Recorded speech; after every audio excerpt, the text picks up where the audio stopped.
Hello guys, welcome to my channel. Friends, बहुत बहुत स्वागत करती हूँ आपका अपने चैनल पर।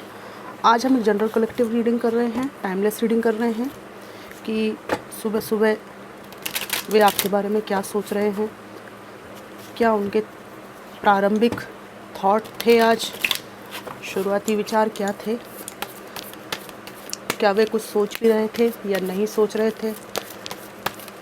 Divine ancestor master spirit guide, please messages को निकालने में मेरी हेल्प कीजिए कि मेरे व्यूअर्स के पर्सन की आज सुबह सोच क्या थी। Thank you thank you thank you. 3 of swords है तो ये कार्ड 5 ऑफ सोर्ड्स का, बट 3 ऑफ सोर्ड्स की यहाँ पर एनर्जी मुझे फील हो रही है। 6 of cups, queen of cups, 5 of wands, judgement, 8 of cups, 4 of wands and 2 of wands. Bottom of the deck है 3 ऑफ वॉन्ड्स।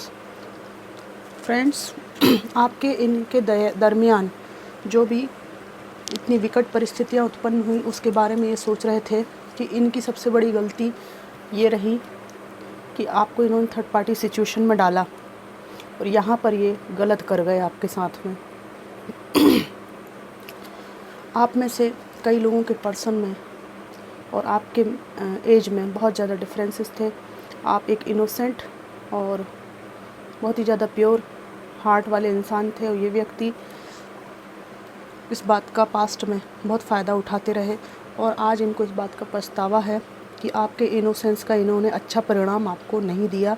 आत्मग्लानि से व्यक्ति दुखी रहता है और इनके हो सकता है इनके बच्चे आपके पास में हों, ठीक है, और आप इनकी एक्स वाइफ हों या एक्स हस्बैंड हो और आपने इनको जान निकाल के रख के दे दी, जान निकाल दी इस व्यक्ति के लिए, लेकिन इस व्यक्ति का दिल आपके जैसे इंसान के लिए नहीं पसीजा। और इस बात का इनको आज ये पता चलता है जब लोग इनकी हरकतों के बारे में चर्चा करते हैं कि अच्छे खासे पर्सन थे इनके, इन्होंने सब बिगाड़ लिया। For some of you guys, आपके और इनके बीच में अन्यायपूर्ण स्थितियां बहुत रहीं। गलत होने के बावजूद इन्होंने आपसे रिश्ता जोड़ने के लिए लीगल बैटल भी लड़ा है। एक तरफ जो है दूसरी जगह इनका इन्वॉल्वमेंट था, दूसरी तरफ ये आप जब इनसे सेपरेशन करना चाहते थे तो इन्होंने लीगल बैटल भी लड़ा है, पर उसमें इनको बेइज्जती का सामना और आपकी तरफ जजमेंट झुका हुआ इनको भुगतना पड़ा है। इनको समझ में आ गया कोई भी बैटल ये लड़ लें, लेकिन आपने पीठ फेर ली है, आपको कोई मतलब नहीं है। ये जजमेंट जीते या ना जीते आपकी नज़र से ये गिर गए हैं। यहाँ पर ऐसा दिखता है कि चीज़ों को इन्होंने हमेशा ऐसा समझा था कि सब कुछ मेरे हाथ में है, मैं जब चाहे हर चीज़ सुधार सकती हूँ या सुधार सकता हूँ। पर इनको धीरे धीरे ये एहसास हो चला है कि सबका अपना जीवन है और समय रहते पर इन्होंने रिश्ते को नहीं संभाला और जो इनका जो जीवन है आप संभाले नहीं संभलेगा, इनको रेत की तरह फिसलता हुआ अपना जीवन दिखाई दे रहा है। यहाँ पर इनको ये भी पता चल रहा है कि आपने अपनी लाइफ में डिप्रेशन से मूव ऑन किया है, लाइफ में नई अपॉर्चुनिटीज़ को अवेल किया है, खुश रहना स्टार्ट कर दिया है। और इनको जब से ये खबर लगती है तो इनको ऐसा लगता है कि ये आपको डिज़र्व नहीं करते, निश्चित रूप से थर्ड पार्टी सिचुएशन है। और यहाँ पर जो हक है आपका, जो हक है आपका, वो उसमें बेईमानी करने और किसी को उठाकर वो हक, आपका हक, आपके बच्चों का हक किसी और को दे देने का यहाँ पर स्थिति है। और अगर ये फीमेल है तो ये एकदम से उठकर दूसरी तरफ चल दी, आपके बारे में बिल्कुल भी नहीं सोचा। इन्हें ऐसा लगता था कि आप मेल हैं तो आपका दिल जो है पत्थर का बना हुआ है ना, आपको कोई हर्ट होगा ही नहीं। इनको जो है ना इस तरह की थिंकिंग ने बर्बाद कर दिया। सुबह सुबह ही आपको याद कर रहे थे, आपके साथ बिताए हुए समय को याद कर रहे थे और मुलाकात करने की इच्छा इनके मन में है निश्चित रूप से। पर इनको ऐसा लगता है कि अब शायद वो समय, वो परिस्थितियाँ निकल चुकी हैं जब आप इनको साथ देते थे, इनकी हर मुसीबत में इनको सपोर्ट करते थे, इनकी बात सुनते थे, इन्होंने अपनी हरकतों से उस रिश्ते को ख़राब कर दिया जिसमें एक दूसरे की भावनाओं को समझना शामिल था, एक दूसरे को साथ लेकर चलना शामिल था और हर परिस्थिति को मिलकर सामना करना शामिल था। आज मिलकर इनको कुछ भी नहीं मिल रहा है, जो कुछ भी इनको झेलना पड़ रहा है वो अकेले झेलना पड़ रहा है। आपके जैसा पर्सन, सपोर्टिव पर्सन इनको नहीं मिल रहा है, भले ये किसी के भी साथ हो। मुझे यह व्यक्ति फिज़िकली भी थका हुआ, इमोशनली भी ड्रेन्ड दिखाई दे रहा है, परेशान दिखाई दे रहे हैं और अपनी परिस्थितियों को बदलने की भावना होने के बावजूद भी कुछ न कर पाना, उल्टा समाज की बातों को सुनने के लिए विवश होना।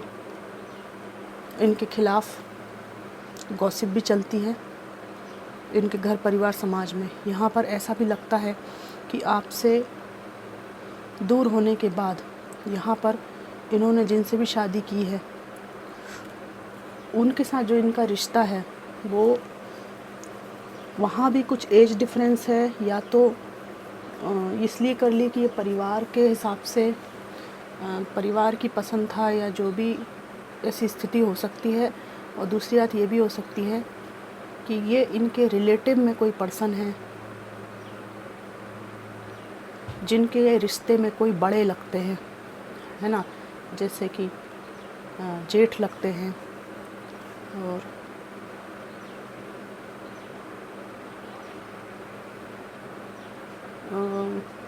कोई अंकल जैसी स्थिति है। मतलब इनकी जो एज है वो ऑलमोस्ट अंकल जैसी है और जिनसे इन्होंने शादी की है वो काफ़ी कम उम्र की हैं, या अपोजिट भी हो सकता है। ये उम्र में छोटे हैं, जिनसे शादी करी वो ज़्यादा एज के हैं, ये हो सकता है। तो ये इस बात को लेकर इनकी समाज में नाम धराई होती है। नाम धराई समझते हैं ना, कि इनको ना अच्छा नहीं समझा जाता है, कि इंसान ना कहीं भी फिसल जाता है, ना अपनी योग्यता देखता है, ना अपनी उम्र देखता है, बस चल दिए तैयार होके अपने आप को सुयोग्य समझ के। मतलब इनके ऊपर अपनी ज़िंदगी की मार इतनी भारी पड़ जाती है कि ये कहीं भी कोई भी चल जाएगा, इनको कोई स्टैंडर्ड मेंटेन नहीं है इनका। इस तरह की बात यहाँ पर है। जबकि आप एक मैच्योर पर्सन हैं और ये जो बेइज्जती होती है ना जब इनकी, तब इनको ऐसा लगता है कि यार मैंने ये क्या कर दिया। आपके जैसे मैच्योर पर्सन होकर ये कहाँ जाके गड्ढे में गिरे। ठीक है, इस तरह की बात यहाँ पर निश्चित रूप से है। मैं एक डेक है क्रॉ टैरो, इससे और मैसेजेस निकालूंगी। Divine ancestor master spirit guide, please messages को रीड करने में आज की रीडिंग के टॉपिक के अनुसार कि मेरे व्यूअर्स के पर्सन सुबह सुबह आज क्या विचार कर रहे थे, कुछ मैसेजेस निकालने में मेरी हेल्प कीजिए।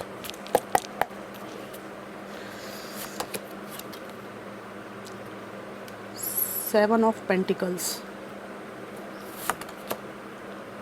Nine of wands,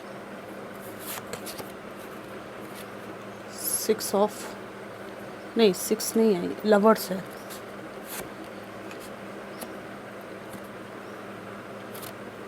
night of cups, six of pentacles. Bottom of the deck है नाइट ऑफ सोर्ड्स।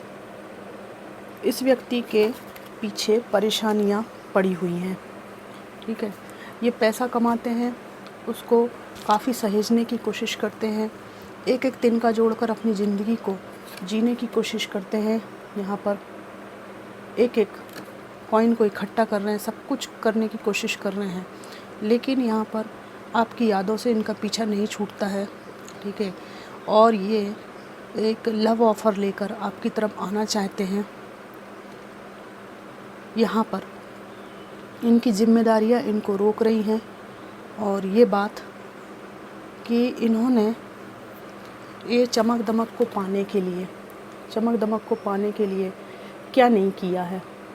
आपको पीछे छोड़ा, अपने बच्चों को पीछे छोड़ा, है ना, बहुत कुछ, बहुत जल्दी इनको ऊंचाई पे जाने का शौक़ था।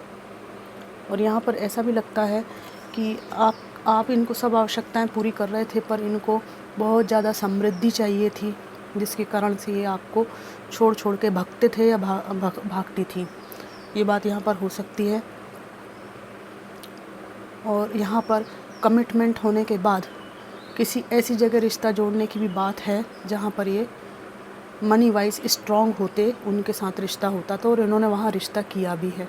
तो इनकी करंट फीलिंग में आपके प्रति प्रेम और आपको बिना कारण बताए जाने का इनको मन में लगता तो है, पर ये व्यक्ति यहाँ पर मुझे बहुत ज़्यादा मस्कुलाइन और ईगोइस्टिक भी दिखाई देता है, जिसकी वजह से ये ऑब्स्टिकल इनकी लाइफ में लगातार बने हुए हैं कि ये चाहकर भी आपकी तरफ आ नहीं सकते, और इस बात को ये सोच रहे हैं। अब मैं एंजल के मैसेजेस निकालूंगी कि वे आपसे इन स्थितियों में क्या कहना चाहते हैं, क्या गाइडेंस देंगे एंजल्स आपको। डिवाइन प्लीज़ गाइडेंस दीजिए मेरे व्यूअर्स को कि उनको इन स्थितियों में क्या करना चाहिए।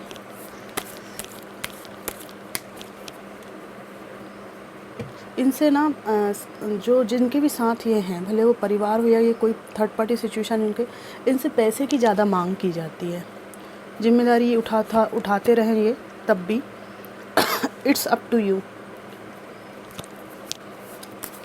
यहाँ पर कोई क्वेश्चन है जो आपने अभी पूछा, इसका आंसर एंजल दे रहे हैं। ये सिर्फ आप पर निर्भर करता है कि आप क्या चाहते हैं। Ask your angels. ईश्वर की मदद ले सकते हैं आप, पूजा प्रार्थना करें, उनसे बातें करें, ठीक है। और बिग हैप्पी चेंजेस, आपके जीवन में नए चेंजेस आ सकते हैं। यहाँ पर कंप्रोमाइज़ का कार्ड है। अगर कोई बहुत बड़ी बात आपके और आपके पर्सन के बीच नहीं हुई है तो आप कंप्रोमाइज़ मूड में जा सकते हैं, एंजल कह रहे हैं। लास्ट कार्ड मैं निकालूंगी। Meditation brings answers. मेडिटेशन करेंगे आप तो आपको अपनी वर्तमान परिस्थितियों से कैसे डील करना है उसका आंसर ज़रूर से मिल जाएगा। तो फ्रेंड्स, ये थी एक जनरल कलेक्टिव रीडिंग कि वो सुबह सुबह आपके बारे में क्या सोच रहे थे। ये आपको कितनी मैच करी ज़रूर बताइएगा। खुश रहिएगा। Thanks for watching.